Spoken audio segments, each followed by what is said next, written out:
আসসালামু আলাইকুম। দেখো, তোমাদের সামনে পরীক্ষা। তোমরা পুরো বই শেষ করে ফেলছো। স্টিল তোমরা যদি সৃজনশীল প্রশ্ন দেখো তোমরা ঘাবড়ায় যাও। তোমাদের মনে প্রশ্ন আসে, আমি তো পুরো বই পারি, আমি তো সব পড়ে ফেলছি, আমি কেন প্রশ্ন দেখলে বুঝি না?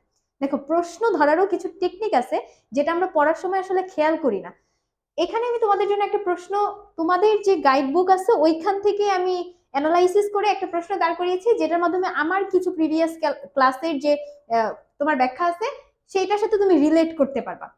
দেখো, এখানে একটা পরমাণুর মডেলের কথা বলা আছে এবং বলা আছে যে এই পরমাণুর মডেলটা পরমাণুর গঠন সঠিকভাবে বর্ণনা করতে পারে। এই মডেল অনুসারে ইলেকট্রনের কৌণিক ভরবেগের সূত্র দেওয়া আছে এবং একটা কৌণিক ভরবেগের তোমার কি দেওয়া আছে, ইলেকট্রনের কৌণিক ভরবেগ দেওয়া আছে। প্রশ্নে বলছে যে প্রদত্ত কক্ষপথে কতগুলো ইলেকট্রন থাকতে পারে, তোমরা সেটা নির্ণয় করো। এখন তোমরা বলবা যে আপু, আপনি তো গত ক্লাসে কৌণিক ভরবেগ বের করা শিখাইছেন, আপনি তো ইলেকট্রনের সংখ্যা বের করা শিখান নাই। দেখো বাবা, আমি কিন্তু এই সূত্রটা যখন আমি তোমাদেরকে ব্যাখ্যা করে দেখাইছি যে হচ্ছে দেখো, এই সূত্রের মধ্যে এম মানে হচ্ছে ভর, ভি মানে বেগ, আর মানে ব্যাসার্ধ, এন মানে হচ্ছে কি ইলেকট্রনের সংখ্যা, কক্ষপথে কতগুলো ইলেকট্রন থাকতে পারে, এইচ মানে হচ্ছে প্লাঙ্কের ধ্রুবক, পায়ের মান আমরা জানি। তাহলে তোমাদেরকে যখন বলবে কক্ষপথে কতগুলো ইলেকট্রন থাকতে পারবে, তখন তো কি তুমি কনফিউজ হয়ে যাবা? অবশ্যই তুমি কনফিউজ হয়ে যাবা। তুমি বলবা যে আমি জানি এই সূত্র বের করতে হয় এম ভি আর, তাহলে তোমাকে একটু আমি বের করে দেখাই যে এই সূত্র থেকে কিভাবে তুমি কতগুলা ইলেকট্রন থাকতে পারে সেটা তুমি বের করতে পারবা।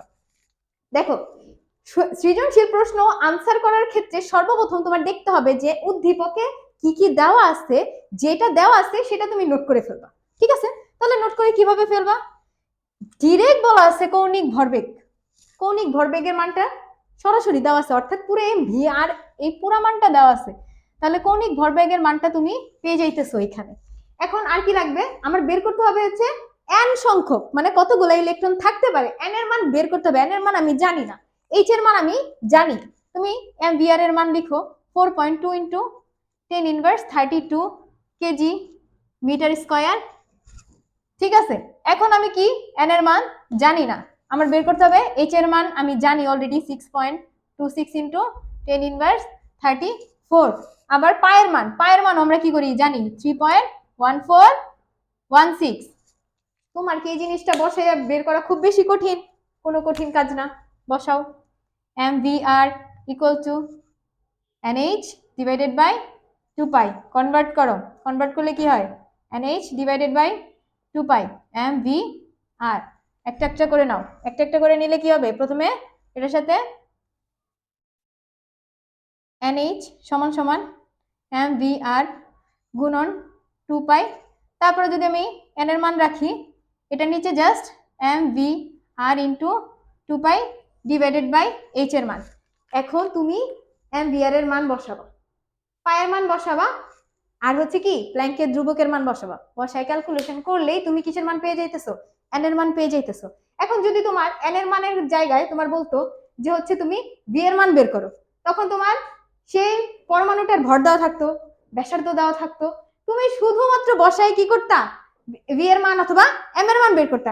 খুব কঠিন কোনো বিষয় না এই প্রশ্নটা। এই যে কৌণিক ভরবেগ, তোমার যদি 70টা কোয়েশ্চেন থাকে, 60টার মধ্যে তোমার বলছে কৌণিক ভরবেগ বের করো। কৌণিক ভরবেগ যদি না বের করতে বলে থাকে, তোমার বলছে হচ্ছে ইলেকট্রনের সংখ্যা বের করো, অথবা বলছে হচ্ছে বেগ বের করো, অথবা বলছে হচ্ছে ভর বের করো। তোমরা কি এই প্রশ্ন সম্পর্কে ক্লিয়ার? যদি এই ধরনের প্রশ্ন আসে, চোখ বন্ধ করে তোমরা নিলস বোর পরমাণুর মডেলের কথা চিন্তা করবা, কোন পরমাণুর মডেলে সঠিকভাবে আমার কি করতে পারে, পরমাণুর গঠন সম্পর্কে আলোচনা করতে পারে, সেই চিন্তা করে তোমরা কি করবা, শুধুমাত্র এই কৌণিক ভরবেগের অঙ্কটা করে ফেলবা। বুঝতে পারছো?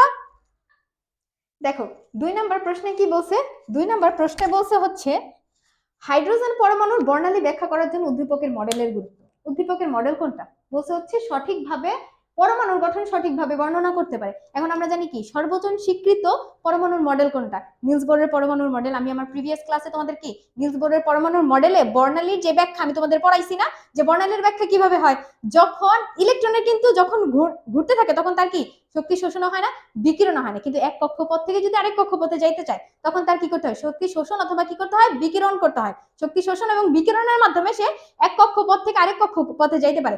এবং এই শোষণ এবং বিকিরণের মাঝখানে যে আলোর রেখাটা দেখা যায় সেটা হচ্ছে কি আমার বর্ণালী রূপে প্রকাশ পায়। এখন বলছে হাইড্রোজেন পরমাণুর বর্ণালী ব্যাখ্যা করার জন্য ওই মডেলটা আমার কি গুরুত্বপূর্ণ কি না, যদি গুরুত্বপূর্ণ হয় তাহলে ব্যাখ্যা করো। দেখো তাহলে আমি কিভাবে বুঝবো যে আসলে ওই মডেলটাই আমার গুরুত্বপূর্ণ?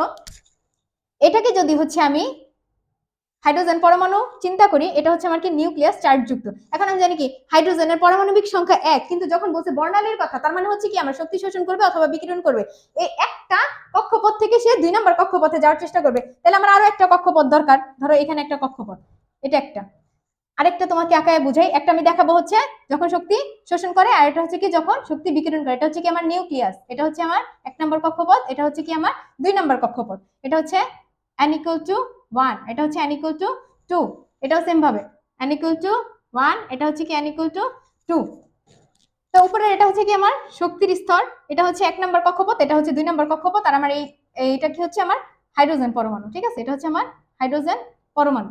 এখন বলছে হচ্ছে বর্ণালীর ব্যাখ্যা করার জন্য আমার কি করতে হবে? ধরো 1 নম্বর কক্ষপথ থেকে এখানে আমার কি আছে, ইলেকট্রনটা আছে।